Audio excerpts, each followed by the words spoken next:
Good afternoon. I am Robin Axel Adams, the manager of the Fairbanks Center for Medical Ethics. We are so glad you're here and that you have found us here. Thank you for your willingness to come over here on this side when we have our Methodist side lecture, but over here at Goodman Hall, so welcome. Just a few announcements that we'd like to make, that if you are interested at all in our ethics fellowship, we have some of our ethics fellows here right now that can talk to you about it. Applications are open for the 2019-2020 fellowship year, and so you are always welcome to visit our website at fairbankscenter.org to apply, and feel free to come up and ask one of us, Kelsey or myself, kind of what that involves. Our lecture is being recorded and broadcast today. We have a lot of people joining us via broadcast, and so hello, we welcome you. I would like to remind you to please silence all of your devices, and if you need to take a call, to please leave the auditorium. And of course, I need to say that Will has no relevant financial conflicts of interest to disclose. So what we are going to hear today is sort of the second, or maybe the third in our series of our lectures around the enterprise goals that IU Health has.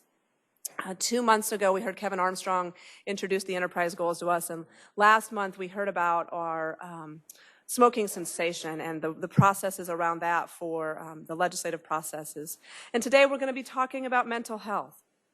The Reverend Will Grinstead, who's going to share with us, has 2 family members who live with serious mental illness, and he is tired of hearing the harmful labels that people use to describe those who live with the mental health diagnoses. Will is a Muncie native and serves as staff chaplain and palliative care chaplain at IU Health Ball Memorial Hospital. And he is the vice president of the board of directors for the Delaware County chapter of the National Alliance of Mental Illness. He recently helped to launch FaithNet in Delaware County, an effort which assists faith communities in becoming more welcoming, safe spaces for people with mental illnesses and their families. He's earned both his Master's of Divinity and Master's of Theology degrees, and he completed our ethics fellowship and graduated with the class of 2015. Will has given presentations to various professional groups on the topics of self-care for healthcare workers, faith and mental illness and palliative care. And in his free time, Will enjoys training to run his first full marathon, writing and spending time with his family. And Will, we're Facebook friends, so did you just complete your first inside triathlon? Yeah, so Will also completed a triathlon, which is like Superman to me. So welcome, Will. Thank you.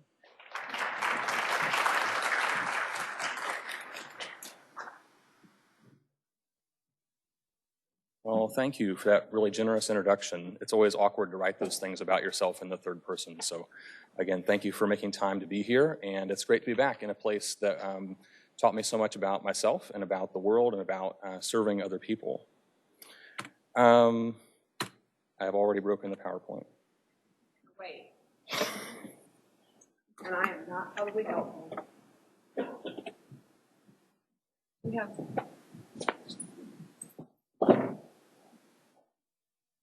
I can verify it was working 10 minutes ago. He is on his way.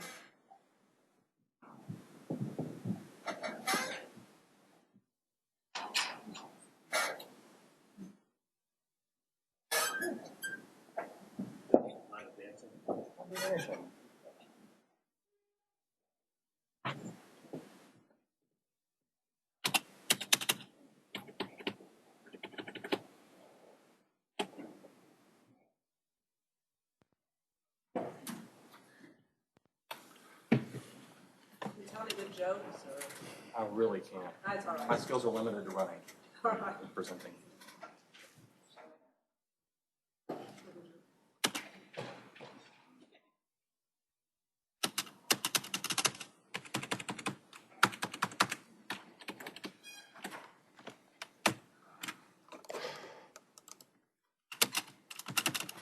Wow.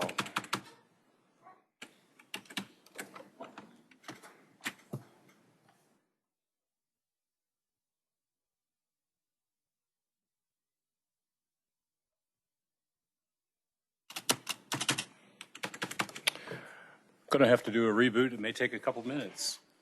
Okay.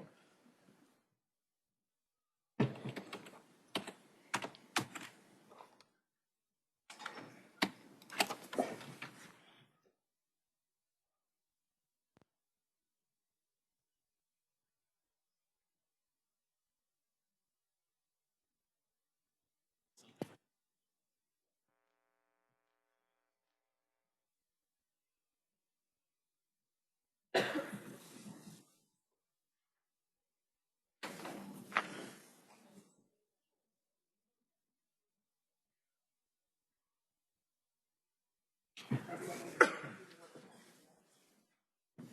noticed there's updated. I loaded it yesterday. Onto the desktop also. Okay. Oh, okay. Okay.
Hey, that's great. The pastors in the audience will recognize this feeling when you pulpit fill someplace and the microphone or the slides don't work, so totally normal.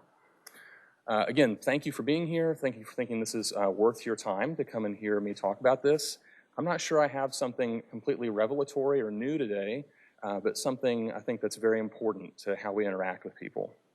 I called this Bad Religion, Public Shaming, and Why We Need New Narratives About People with Addictions. I got the update on my iPhone, so Siri wanted to recognize the Bad Religion as the punk band. I'm not getting any funding from them, though, so I have no financial disclosures. So back in 2017, I had termites in my house. I found this out on a nice, relaxing Sunday evening when I went to put charcoal for my charcoal grill back in the corner of the kitchen and fell right through the floor.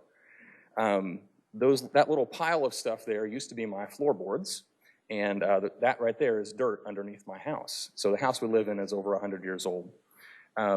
Through the process of finding out why we had termites, we found out, oh, by the way, the foundation was never right to begin with. There was water getting under the house, which was attracting the termites. And by the way, the whole flooring under your kitchen and dining room needs to come up because it's not up to code. The wrong surface was used or something. So the one symptom caused us to find all kinds of problems that were wrong with the foundation. Being a pastor, I immediately took a picture and thought, this is going to make a great sermon illustration one day. The picture on the right is the mostly finished product of my kitchen. So in medicine, I believe we're about wholeness. We're not just about making someone physically better, but also helping them to restore a state of wholeness, physical, emotional, spiritual, relational, all of those. So religion and spirituality, as well as medicine, can each complement each other when we're in constructive dialogue. I regret to inform you, we haven't always done that well. We have not always brought mature religion into great conversation with excellent medicine. I think that that's starting to happen some, but I wouldn't say that describes the history of these two important disciplines. I think that's a loss, but I think we can recover it. So if you think about the word religion, it comes from the root religio, meaning religamenting. Robin mentioned my new hobby of running.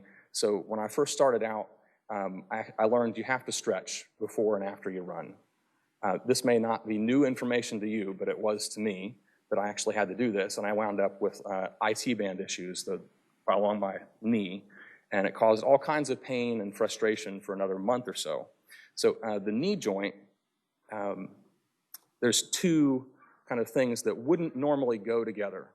That all of those ligaments hold together and help us to be able to move and get around in the world. I believe that's like the work of mature religion. It's this joining of seemingly disconnected things. So this slide is very busy, and I realize that. This is my own conceptual way of framing the intersection of faith and medicine, or faith and mental illness, rather.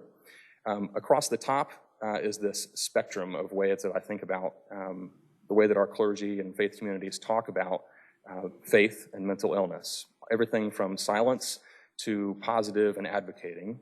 And then down the left-hand column are some different variables that I hear talked about often. The use of medication, what is mental illness, prayer, what is addiction, and that's where our conversation is today.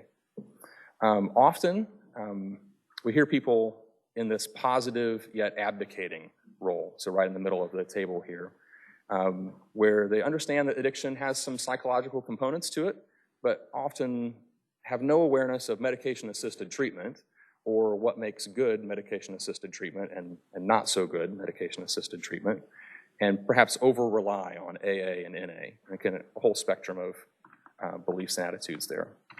So what I'm hoping for us today is that we build a better foundation. It's going to require a significant shift in thinking from addiction is a choice to addiction is a disease. Now, you all are enlightened folks that are giving your time to do this today and to listen to me talk. And so maybe you already think of addiction as a disease and think we're free of biases. But I don't think that's the norm. I don't think that describes most of the people that we work with or that we interact with in our social circles either.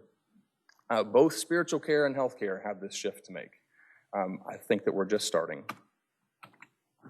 So in shifting towards a disease model, we're able to access the wealth of empathic language developed across disciplines over decades. My psychology friends will recognize person-centered language here. But maybe that's what we're actually afraid of, is that we're not actually that different as our neighbors with addiction. So we stay insulated within shaming narratives about the other or about those people. But the state of addiction medicine won't allow us to do this any longer. But fear dies a hard death, baring its teeth and shrieking to the last breath. I'm a writer, so I get a little dramatic about things sometimes. So, words occupy space and carry weight. We can think of any number of words that have a certain charge to them.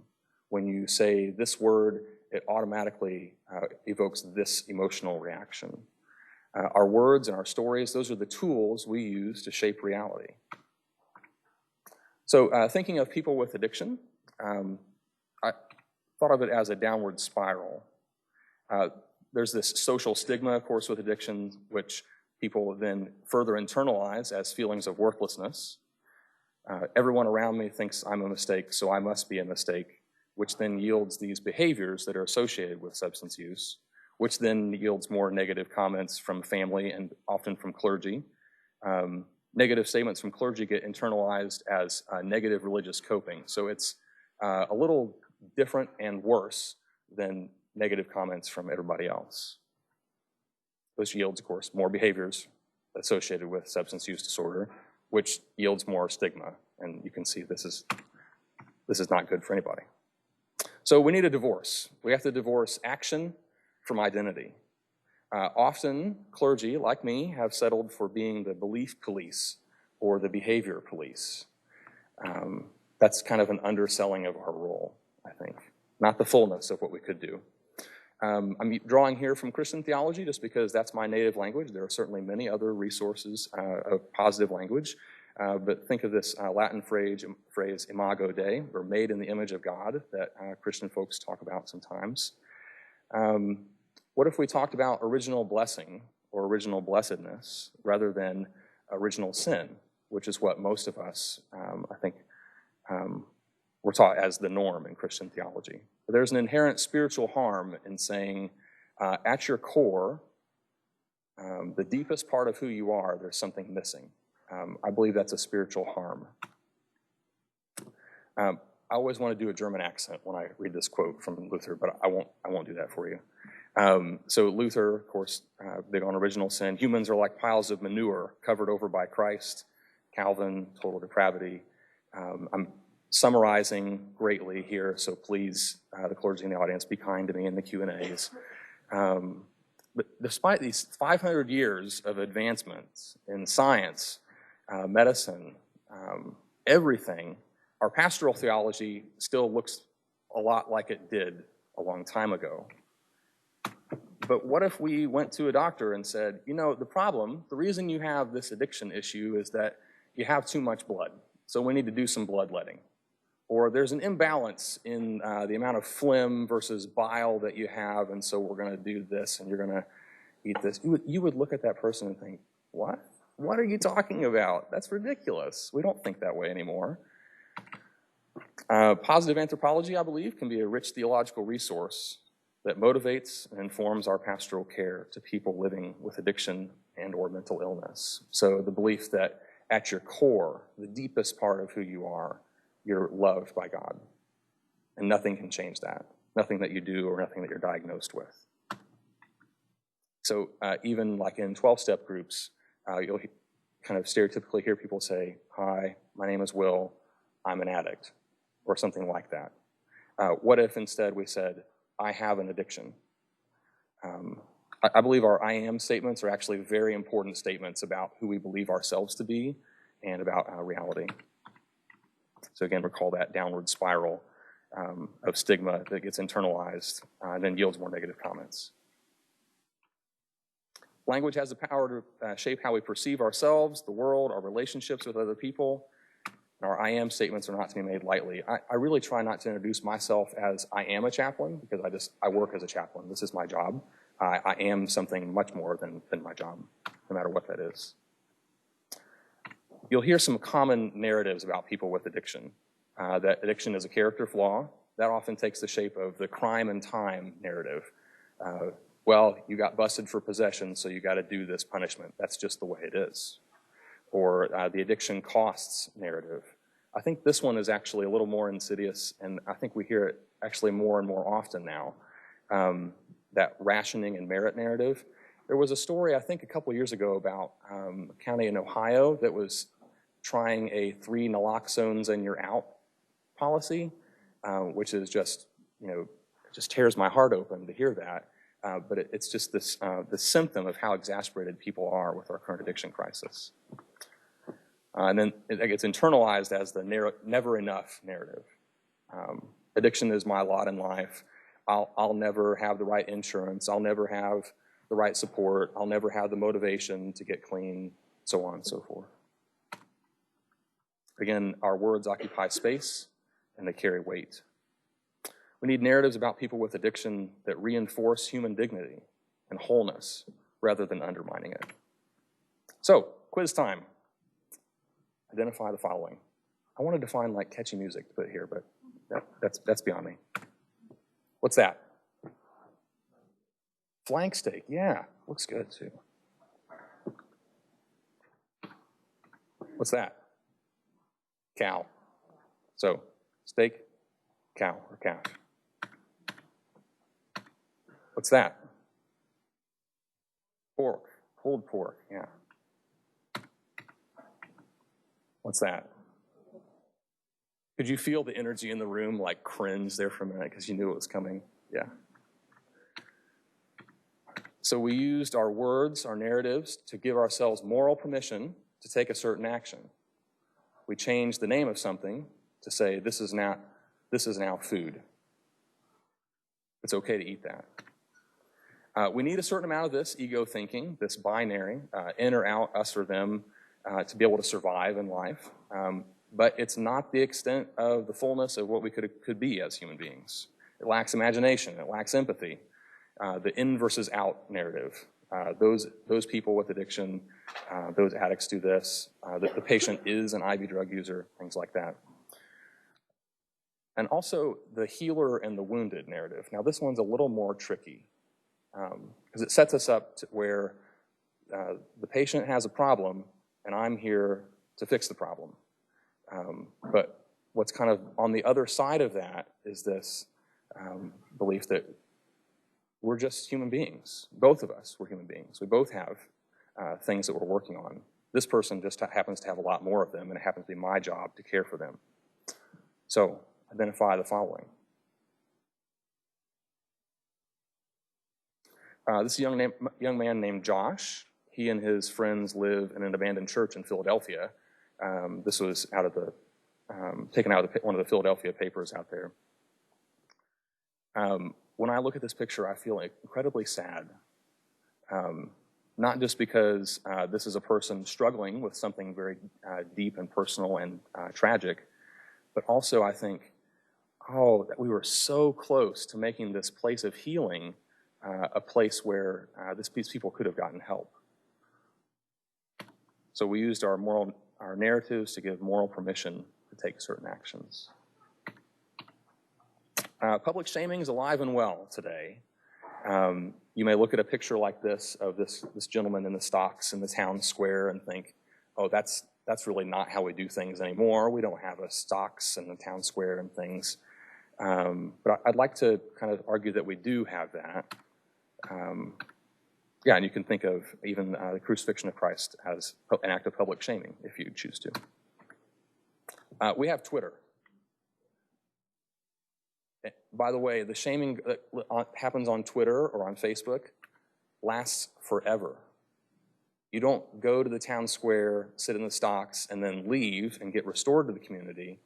You're there forever. There's no getting out of the stocks. You're always whatever people say about you or whatever you said lives forever there. So this photo was taken by a police department, I want to say in West Virginia, but I just don't remember. It just astounded me that I saw this coming from a national news organization being willing to post this on their site. And then, of course, the kids in the back seat.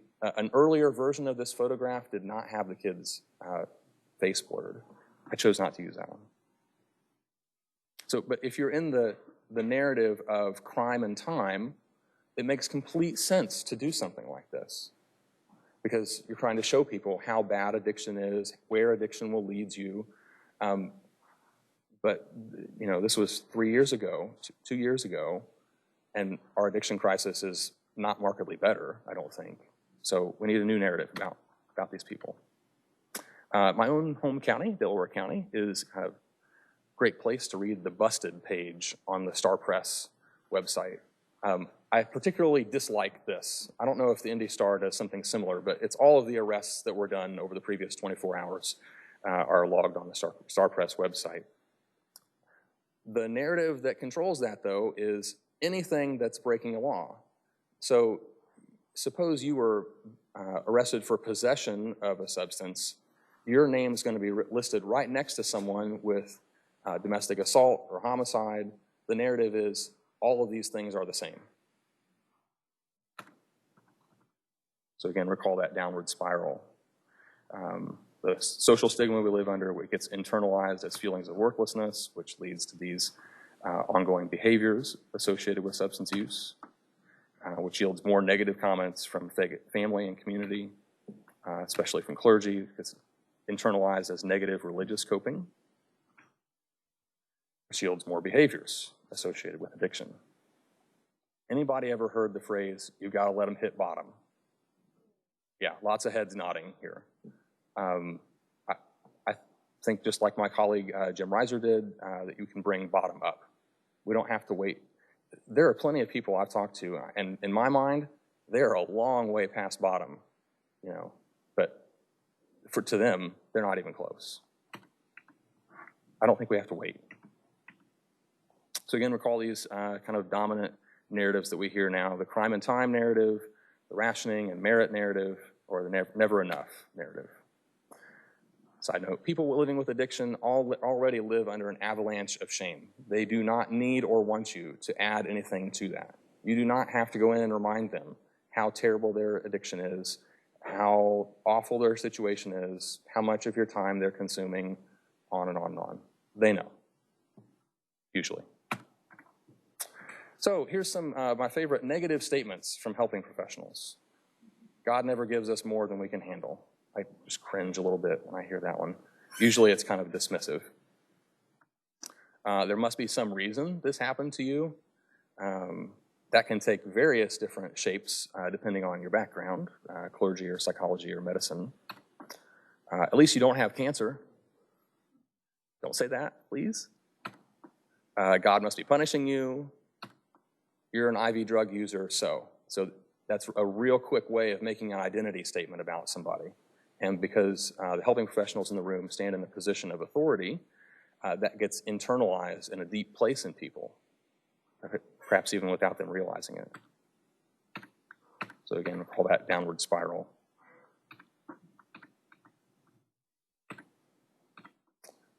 How about some positive statements from helping professionals? I see you're suffering or hurting.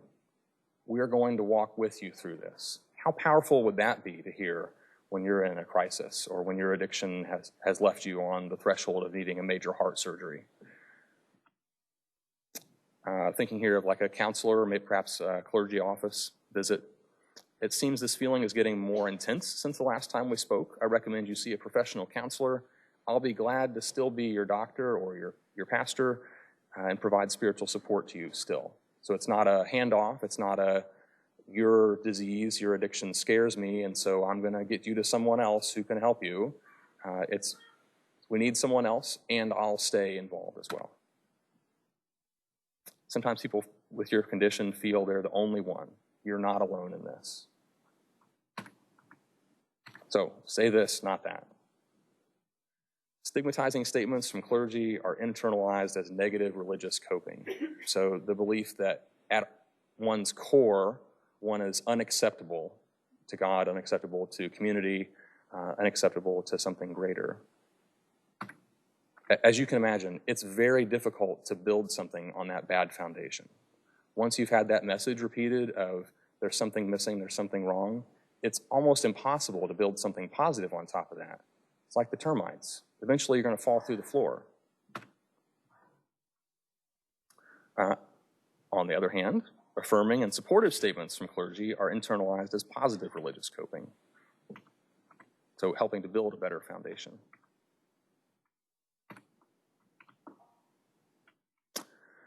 I thought I'd say a little bit about body-mind-spirit connection. I don't want to get too frou-frou, to use a technical term, but just to realize that we're not very far into learning how to talk about all three of these things together. I think we're still kind of in the kindergarten of the language, language interacting between our various disciplines. The French Jesuit paleontologist Teilhard de Chardin said, "We're not human beings having a spiritual experience, we're spiritual beings having a human experience." So we're more than, and we're also formed by our physical experience. Our body is the only way we're experiencing reality right now, and yet maybe we're a little more than just our body, just ourselves, our synapses. So how might our pastoral theologies, and I'm talking here to the clergy in the audience, how might that evolve when we're thinking about our neighbors with addiction in response to things like the Adverse Childhood Events Study and all of the wonderful research that is coming out and it will be coming out? How might our approach to people change and evolve? Borrowing a little bit from my palliative care world here, this is just a diagram of a construct we use called total pain. So any symptom has various aspects to it. All of those aspects have a different shape. So the symptom might have physical components. It also has social implications, as well as psychological aspects and spiritual aspects. And everybody on the team tries to work to address these symptoms holistically. I wonder if we talked this way about addiction, how our work might change, how we might see our work differently, how we might see the people that we serve differently.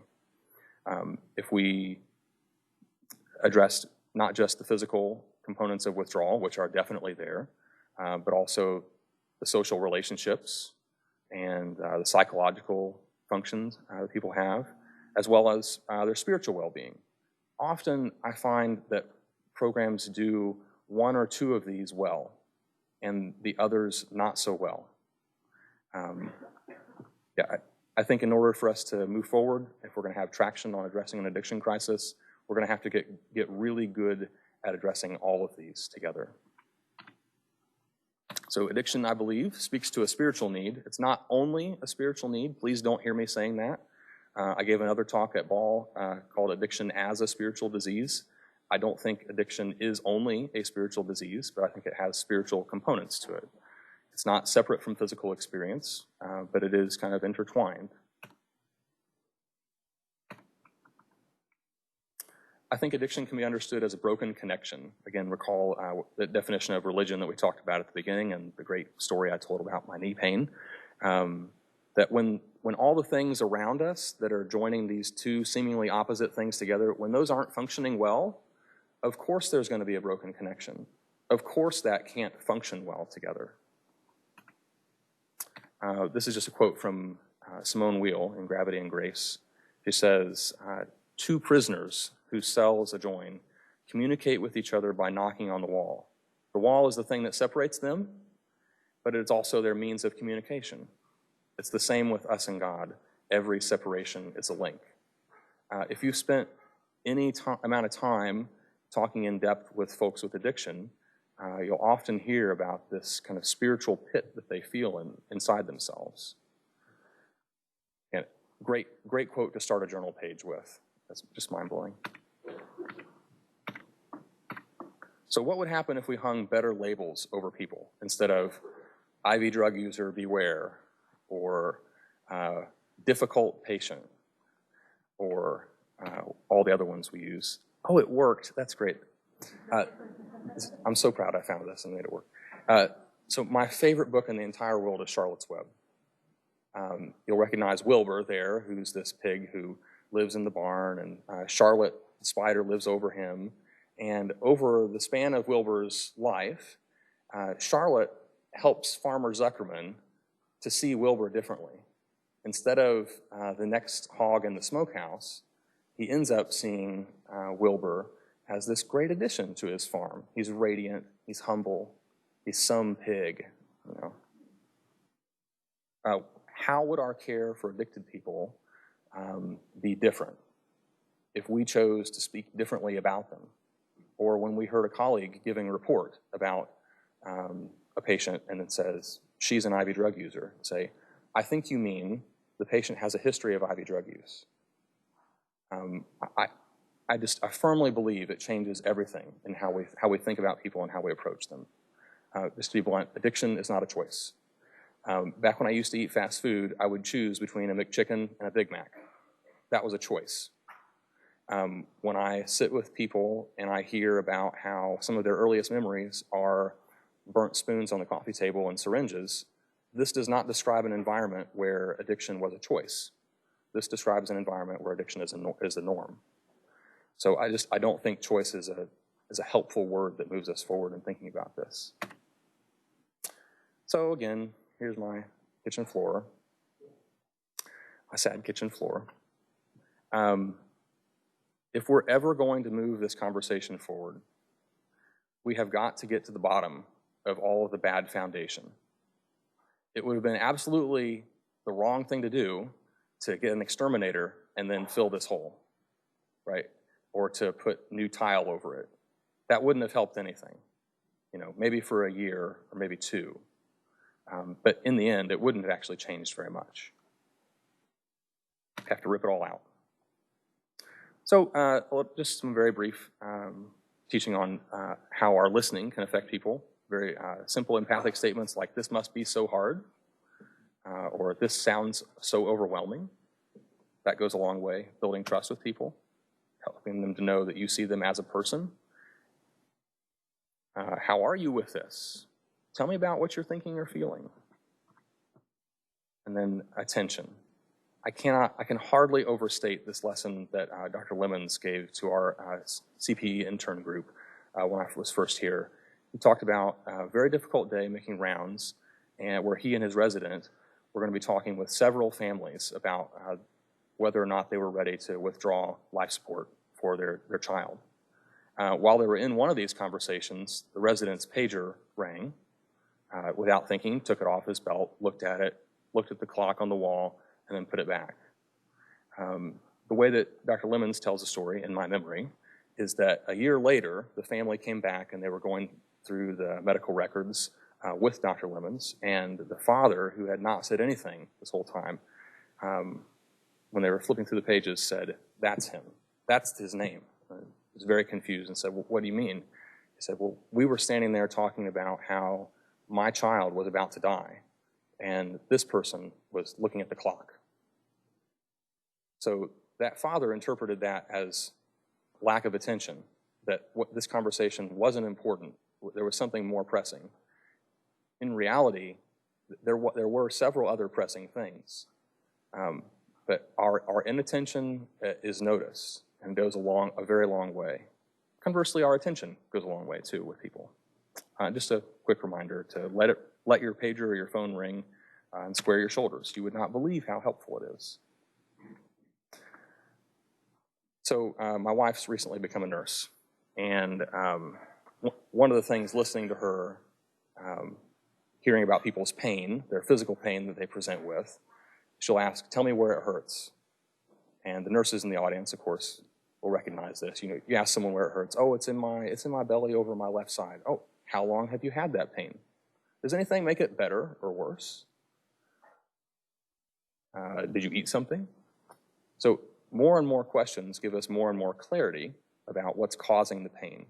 What if we treated the spiritual pain or emotional pain the same way? That we asked people where it hurt, how it got there, how long has it been like that, what makes it worse? I believe high-quality soul care happens when we're able to assess key themes within spiritual pain. This is just a way that I think about how to invest my time, an intersection of spiritual resources and spiritual need. So the bottom right quadrant there, these are people with high potential gain from pastoral interventions, people that have very little spiritual vocabulary and usually no spiritual support, but they have some kind of high need. Those are people that I love to spend my time with. Very often, you'll find people with addiction in that area. They're aware of some spiritual need, but often don't really have a lot of vocabulary to get at it. Even in my work, it'll take 2 or 3 visits to help describe what it is this pain actually is even. I worry that a lot of times people think of chaplaincy or spiritual care in that top left quadrant. People with kind of low spiritual needs, or maybe this is a little bit of a crisis, and they go to church all the time. She was in there singing hymns the other day. You ought to go in and visit her. That would be great. Those are certainly wonderful people to spend time with, and I don't know that it has such a high yield over the lifetime. I'm not going to read this slide either. This is just a table that describes some key themes from spiritual history from the FICA assessment by Dr. Christina Pachowski.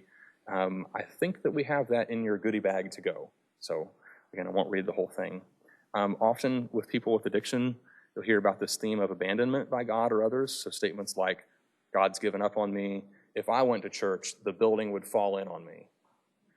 Yeah, I hear some laughter in the audience because I think that's a common one with folks with addiction. Or I'm so alone.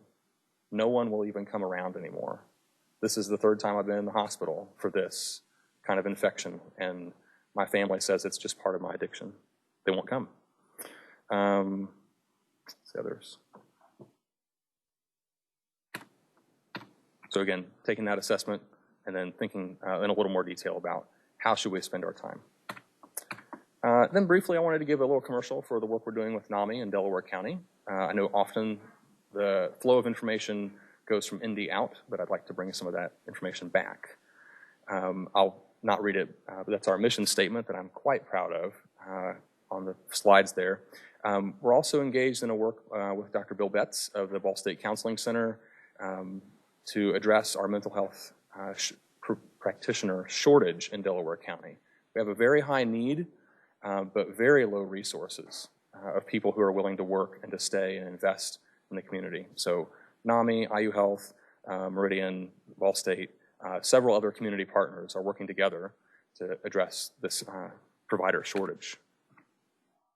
If you want to know more about NAMI FaithNet, I haven't said tons about that today, but you can just Google search NAMI FaithNet. there are all kinds of resources. If you happen to be clergy or know someone who is, there's everything from bulletin inserts to sermon outlines, helpful prayers, things to say and not to say. I just cannot believe what all we have on there. So please check that out. Oh, and it's free. Stigma-free pledge is kind of our big thing. We want people to see the person and not the illness. And again, I won't read all of this. This is just kind of practical steps to take in our faith communities to make them open, welcoming places. Of course, it starts with language, I think, from clergy. It also matters how someone feels when they walk in the building. It matters what that environment's like. It matters, is this the kind of place where I can say publicly, please pray for my son. He's hospitalized for this mental health crisis. Is that some place that I can claim that? I think there's a few places that are, and I think a lot of us have some work to do. And there's my references. Got that? And I would love to take your questions. I'll end Q&A just a little bit early because I want to close this with a poem, but please. So I'm going to remind people or let people know who are not familiar with Goodman that you have a fancy microphone in front of you. If you'll see, the black thing is not a big roach. It is actually a microphone. But in the middle, you put it's where it says push. If you push that, then Will be able to hear you. And we need you to do that also so the people on the that are broadcast can hear you as well. Great. Paul. Dr. Helft, sorry. Hold it. I miss having you in class. Oh, thanks. That was such a rich talk, Will. This is sort of more of a suggestion than a question, but people use the term clean all the time.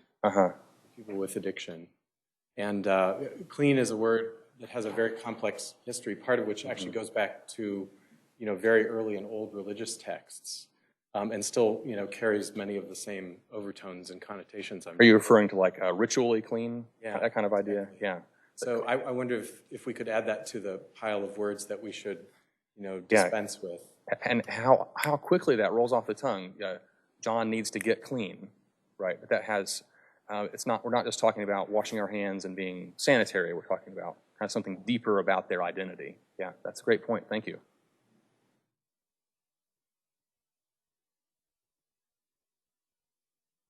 Yes, Dr. Torkey. Hi, Will. Thank you. That was amazing. I really appreciate the focus on avoiding the stigma and the shame that we perpetuate as healthcare providers, and I thank you very much for that talk. Here's something that I'm struggling with a little bit is that, and I'm struggling this with in my practice with some patients and people I talk to. So I completely agree with you that addiction is a disease. But most diseases have a component of behavior. And in the work I'm doing, I think, after kind of being trained as a palliative care doc, I've gone through, various other things to teach me to be empathic. But sometimes it is not the experience I have sometimes with a patient is that I will express empathy, and I feel that they perceive themselves as entirely a victim of circumstances. And well, on the one hand, it actually may be true that horrible things have happened to them. It doesn't help them to change their lives at all. And so on the one hand, I don't want to shame them or stigmatize them. On the other hand, I need to find a way to support them in making, frankly, behavior change. And I feel in my own practice that I'm stuck in, I can listen, I can hear them sort of talk about how horrible things have happened and there's nothing they can do about it. What can I do next? What does good addiction counseling look like as far as helping people, supporting people in any way I possibly can? That is a wonderful question that I would love to know the answer to as well. I think, so I know you, I know that you're a very empathic communicator and excellent in palliative care work. When you say, I try to demonstrate empathy to people, I know I can believe that. And some people that come to us, they're difficult to love. They press our boundaries of being able to give good empathy over and over, and we have to set boundaries with them. I think in the future, we have to know how to say, how can we provide good addiction care, and not just how can I, as a pastor, provide good addiction care? How can I, as a doctor, provide good addiction care? But how are we going to work together? How are we going to have a model, a place where people can go and access that we? So they come to us with this total pain that addiction may be a symptom of, but what are we doing to address all of the components of that? It's too much to ask of one person. I don't know anybody that can address all of that well. So that's my around-the-bush answer to that question. Well, I have a question that has been texted in. What if the addiction is sex or gambling? Thoughts on those topics? I don't know enough about those to give a competent answer. That's my response.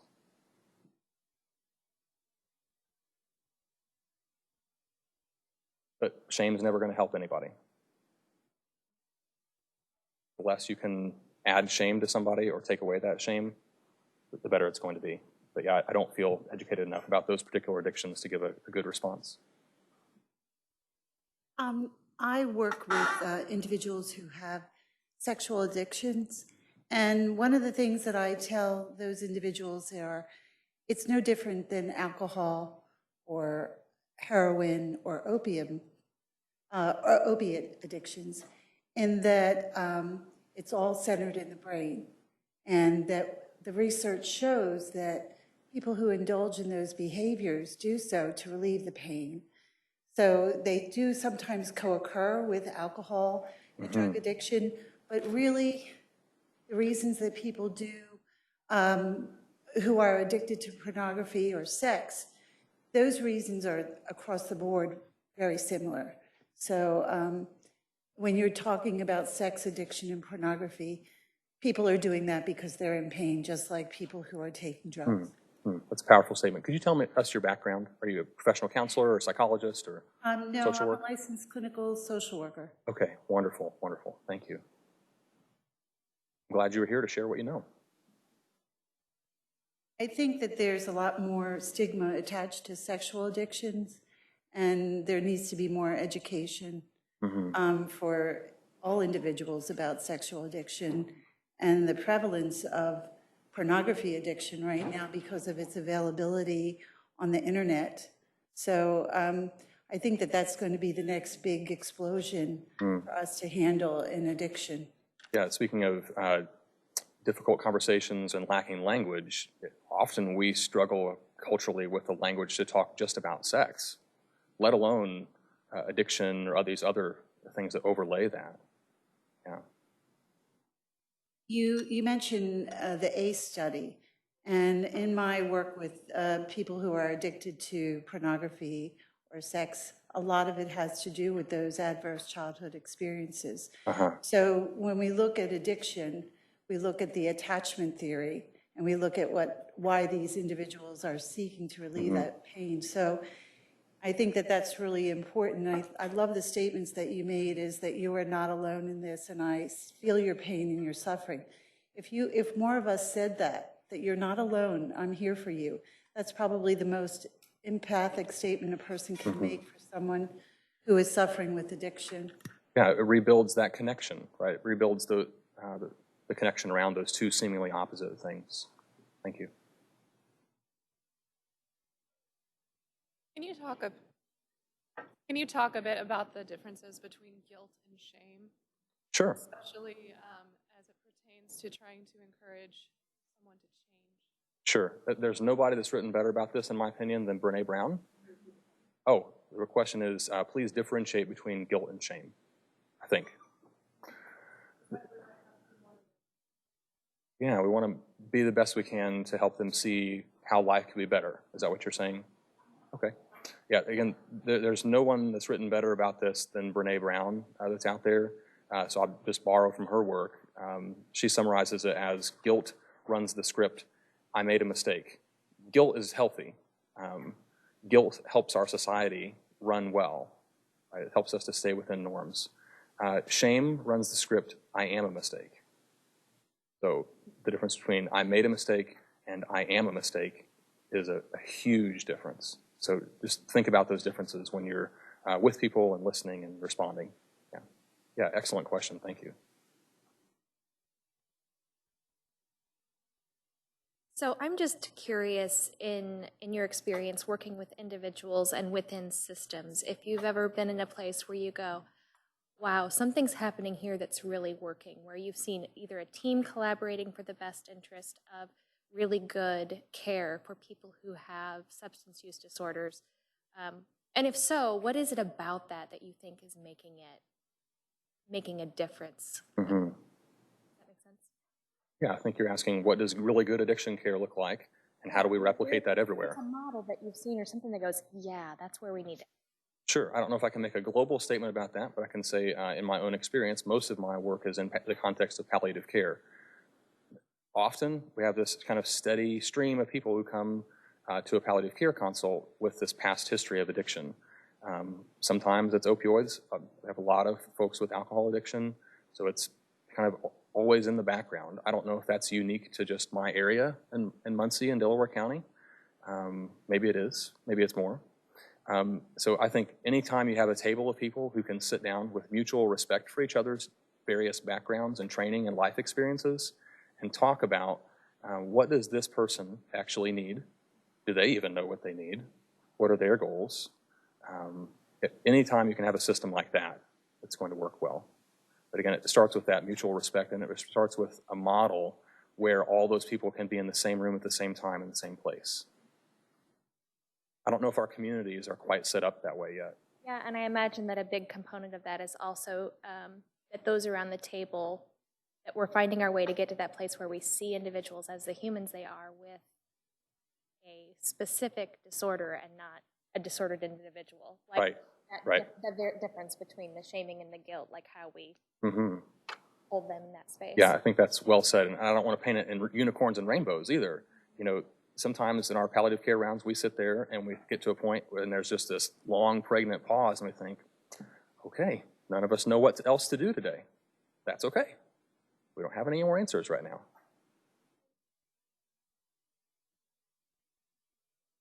You only referenced AA and NA briefly. I mean, your work doesn't seem incompatible with those programs. I was wondering if you could speak to that. What is your question? So it doesn't seem that what you were talking about here is much different than, you know, a good, healthy 12-step program. So it's just, you just kind of barely referenced AA and NA. I'm just curious, you know, why leave that out of what you were talking about here? Sure. Because the PowerPoint slides froze at the beginning, and I was worried I wouldn't be able to get to the rest of the content. It has nothing to do with my disregard or lack of respect for AA or NA. I think, or Narconon or Al-Anon. I think they're fantastic programs. Excellent open spaces where people can bring anything when they're functioning well. Some of them don't function well. Some churches don't function well. Anywhere there's people, things are not going to function well. I think AA and NA are fantastic programs. We need to be referring people there as often as we can. I think that they're an important part of the answer. I don't think they're the end of the answer. So I mentioned it briefly and probably a little bit heavy-handed. Thank you for the feedback. Because I see a lot of my clergy colleagues thinking, oh, addiction, that's for the AA and NA folks. That's not for me to deal with. But I think that there's a missed opportunity where those mindsets, those backgrounds can work together. Does that help answer your question? Yeah, thanks. I was really worried that I went through that a little bit fast at the beginning. I saw another hand, two hands.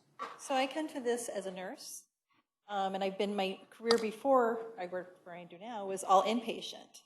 And so as an inpatient nurse, or even as a triage nurse, outpatient, we saw these patients coming in all the time, and there was never really the support for the staff. We didn't understand what you're saying now to me. I've been a nurse a long time, and I never thought of patients. I mean, we would call them the IV drug user, or their frequent flyers, or all of those things. And it's almost a self-mechanism of protection in ourselves. Name some more euphemisms, because this is a great place to get it out. But I wonder, with you at Ball, is there any work with the staff to help them be part of that holistic team to care for the patients? Especially ER, ICU, those places where we see them in a high acuity area. Sure, and I think to your point, it wears on you, right? We went into these helping professions because we wanted to help people. We wanted people to live better lives. We wanted to help them heal their wounds, but yet we see them coming in with the same wound over and over and over and over. And it's hard when 3 or 4, 10 of those come in during a shift. So I'm just partial to the work that our chaplaincy department's doing up there. Things like a listening post in the staff lounge where staff can come in and talk about a difficult case or a difficult series of cases.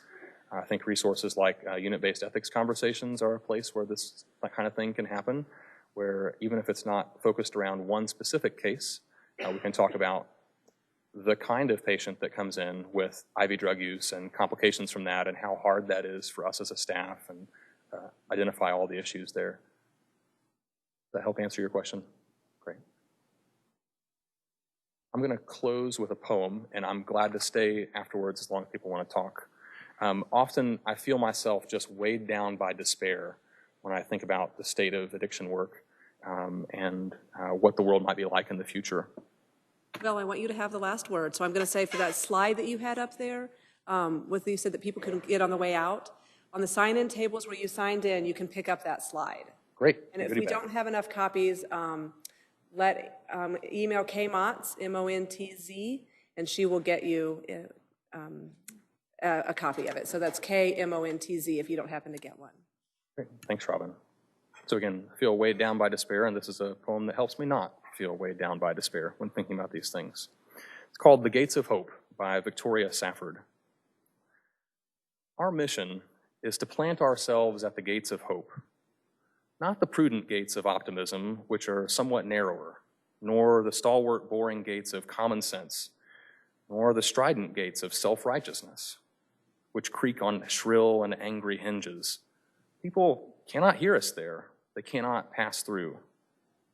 Nor the cheerful, flimsy garden gate of everything's going to be all right, but a different, sometimes lonely place, the place of truth-telling about your own soul first of all and its condition, the place of resistance and defiance, the piece of ground from which you see the world both as it is and as it could be, as it will be, the place from which you glimpse not only struggle, but the joy of the struggle. And we stand there beckoning and calling, telling people what we are seeing, asking people what they see. Thank you for your time and attention today.